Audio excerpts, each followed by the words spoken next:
Hari-hari ini kita dihebohkan oleh peristiwa yang sangat mengerikan ya di Kanjuruhan gitu kan. Para supporter bola yang meninggal sampai 130 menurut informasi gitu. Ya walaupun informasinya ya simpang siur sih. Gitu. Gua berpikir gini, ini apa ya? Dari setiap kali gua ngelihat informasinya di situ orang kan berbagai macam perspektif ya gitu. Ada yang misalnya menyalahkan ke penonton gitu kan, kayak misalnya gue sendiri juga kalau misalnya ditanya lu nyalahin siapa sih dari posisi ini gitu kan, ya gue mungkin kalau misalnya mau menjawab dengan keterbatasan pengetahuan ya gue akan bilang ya kesalahannya ya supporternya itu sendiri gitu kan. Kita tahu supporter di kita itu kan ya gimana ya, bisa dibilang ya gue pernah lah jadi supporter salah satu bola dan memang seperti itu gitu. Jadi pengalaman gue juga, gue pernah dulu ketika nonton tim kesayangan gue gitu kan, pas udah mau menang waktu itu ya, ternyata di detik terakhir malah kebobolan jadinya satu sama gitu kan.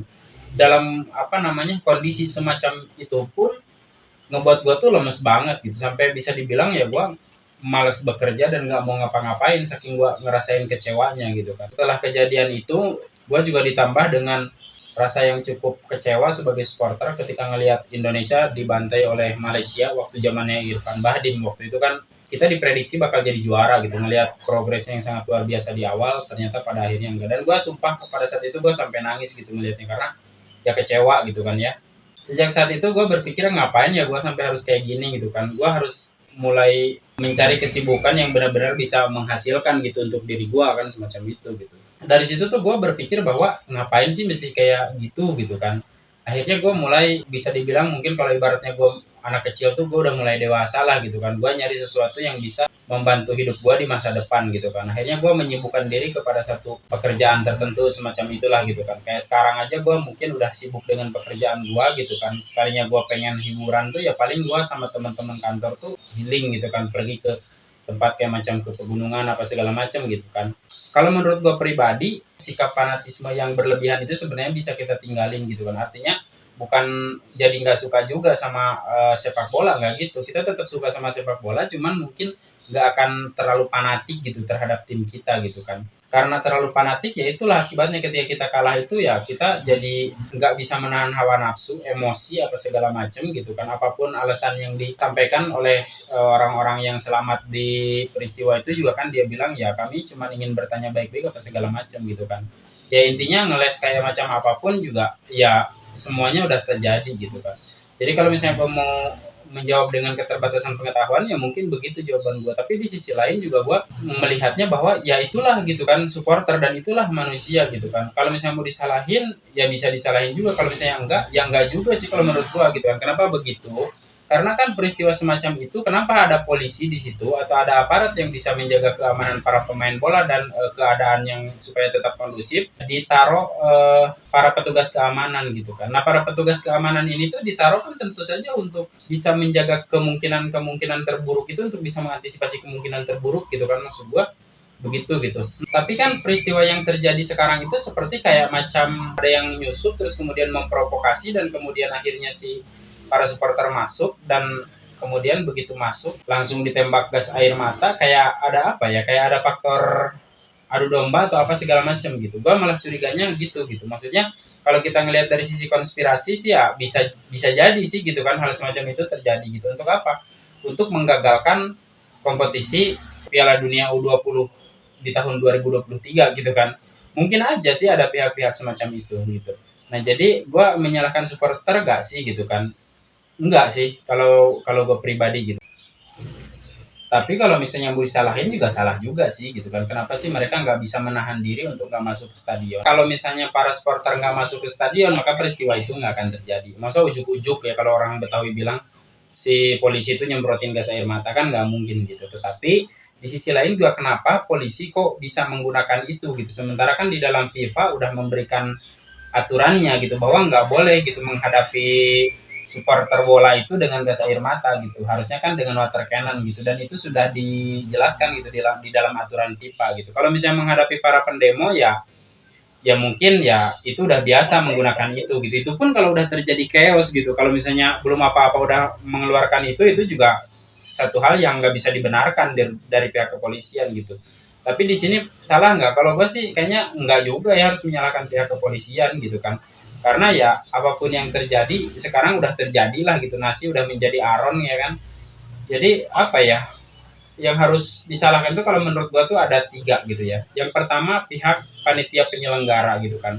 Kenapa? Karena dari pihak panitia penyelenggara ini kan kita tahu Stadion Kanjuruhan itu hanya menampung 38.000 orang gitu. Sementara tiket yang dicetak 42.000 gitu kan dan dijual gitu kan 42.000. Berarti kan over kapasitas kan gitu kan. Nah, hal ini juga bisa memicu mungkin dari awal sebelum terjadinya tragedi juga orang udah desak-desakan di dalam stadion gitu kan, udah ngap kalau kita boleh bilang secara bahasa apa sih namanya, kok ngap ya gitu ya, pokoknya gitulah gitu kan.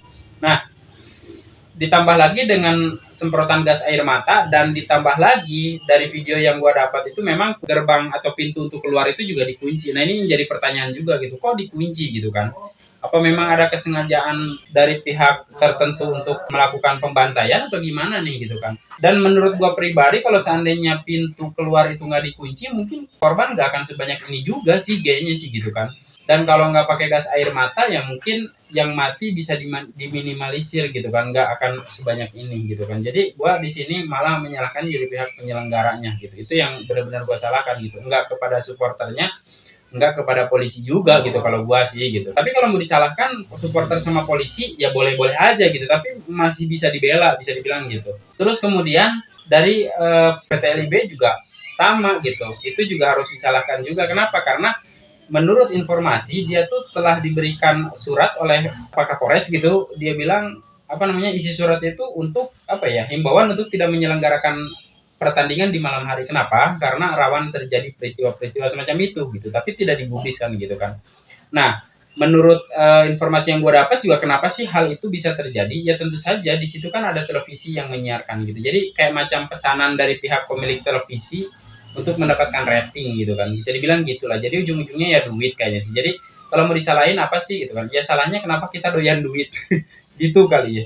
Nah, terus kemudian yang harus disalahkan juga PSSI tentunya gitu kan. Kenapa? Karena PSSI kok bisa kecolongan dan kenapa sih bisa selengah itu sehingga para aparat penegak hukum atau katakanlah para aparat keamanan itu bisa membawa senjata semacam itu gitu atau gas air mata itu gitu kan, boro-boro menggunakan kan, membawanya pun nggak boleh di situ gitu kan, ini sudah digunakan gitu kan.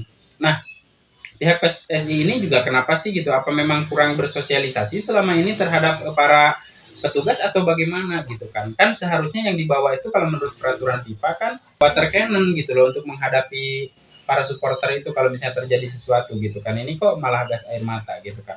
Jadi PSSI juga lalai di sini gitu. Bisa disalahkan juga gitu kan. Mungkin ya kurang bersosialisasi apa gimana gitu kan. Kalau gue sih lebih ke situ dan menurut gue lebih masuk akal gitu kalau kita ngelihatnya ke situ gitu. Apa sih konspirasinya? Ya mungkin ada pihak tertentu atau suatu negara tertentu yang memang sudah membayar gitu kan sangat mahal untuk supaya bagaimana Piala Dunia 2023, Piala Dunia U20 ya, tidak terselenggara di Indonesia gitu kan. Kan dengan kejadian ini kan akhirnya dibatalkan menurut informasinya kan semacam itu. Dan banyak juga atau ada beberapa laga juga yang nggak bisa Indonesia nggak bisa ikut serta gitu. Jadi kayak ada macam pihak yang mungkin tidak suka lah gitu atau apa gitu. Nah, jadi 3 posisi itu gitu kan yang gua salahkan. Dan kalau gua ngebongkar dari sisi konspirasinya yaitu ada permainan atau ada pihak yang memang nggak mau lah gitu kan, Indonesia ini harus jadi tuan rumah Piala Dunia U20, makanya yuk kita gagalkan dengan cara-cara yang bawa segala macam gitu kan. Terus kemudian ada juga sih informasi yang gua terima, katanya kenapa harus pakai polisi gitu kan yang menjadi apa yang menjaga keamanannya di situ gitu. Dan kita nggak bisa menyalahkan polisi karena apa, karena kita juga tahu katanya polisi itu, ya polisi kita itu kan kayak gitu katanya itu kan, jadi gampang tersulut juga emosinya gitu, jadi nggak kuat gitu ketika melihat suatu hal itu, gampang panikan lah atau apa gitu, sehingga dia mudah mengambil tindakan yang berbahaya sekalipun gitu kan. Ya kalau ngelihat posisi ini ya menurut gua ya karena apa gitu kan, ya harus disalahin ya pihak kepolisiannya juga gitu kan.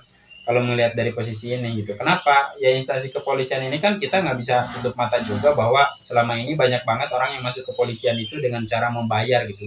Jadi bukan benar-benar dia lolos gitu kan. Sama kayak kita bikin SIM gitu kan. Kita kan bikin SIM juga nggak peduli kita lolos atau enggak di tes. Ya kalau kita mau bayar sesuai harga yang ditentukan ya kita tetap aja bakal punya SIM gitu atau SIM nembak kan semua masyarakat Indonesia sudah tahu akan hal itu gitu dan penyogokan untuk masuk instansi kepolisian juga ya ada kan semacam itu. Jadi orang-orang yang berseragam kepolisian itu juga belum tentu memang orang-orang yang bisa benar-benar menjadi pengayom, penjaga dan pelindung keamanan dari suatu negara atau suatu hal tertentu gitu kan kayak gitu. Jadi benar-benar semuanya harus dirombak lah gitu dari sekarang gitu kan harus diperhatiin gitu dari peristiwa itu benar-benar banyak hal yang mesti diperbaiki gitu baik itu PSSI terus kemudian juga sikap para supporter gitu kan mulai dari sekarang gue juga supporter salah satu tim bola jadi mulai dari sekarang yuk kita mulai lebih dewasa lagi gitu lebih mampu lagi lah mengendalikan diri gitu kita kan laki-laki jangan hanya bisa ibaratnya kita ribut tapi kita juga harus bisa mengendalikan keributan yang ada di dalam diri kita sehingga kita bisa mengendalikan diri gitu kan. Kita tuh bertengkar dengan diri kita sendiri setiap detik kalau kita mau sadari gitu kan. Maksudnya kita juga masih harus sempat-sempatnya kita bertengkar dengan orang yang di luar diri kita gitu kan.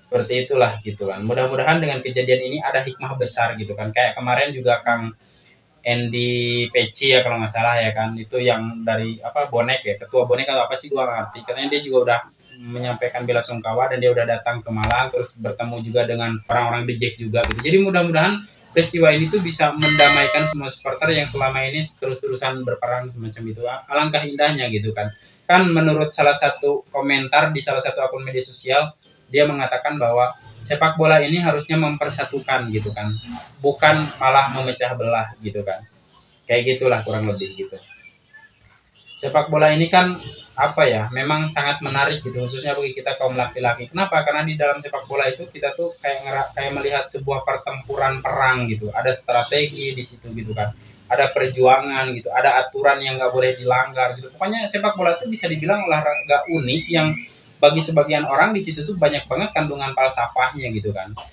kita juga ibaratnya bisa memasukkan bola kalau tanpa melihat kiri dan kanan gitu kan ya akhirnya offset nggak bisa gitu diterima kan golnya semacam itu sama di dalam kehidupan juga kita kalau misalnya menghalalkan segala cara untuk mendapatkan apa yang kita inginkan ya kalau kita nggak melihat kiri kanan gitu nggak melihat sebab akibat apa segala macam gitu kan ya keberhasilan kita juga tidak bisa diterima dengan baik kan semacam itu atau katakanlah kita bisa dibilang gagal gitu loh dengan keberhasilan kalau terlalu kita apa namanya tanpa memperdulikan sekitar kita kayak semacam itulah gitu kan ada strategi dalam hidup juga ada strategi jadi sepak bola ini filsafatnya cukup dalam kalau menurut gua gitu kenapa karena yaitu gitu di dalam sepak bola itu benar-benar luar biasa lah gitu ya jadi mudah-mudahan kejadian ini bisa membuat kita jadi lebih dewasa bisa lebih kompak lagi bukannya ribut ya oke gitu aja dari gua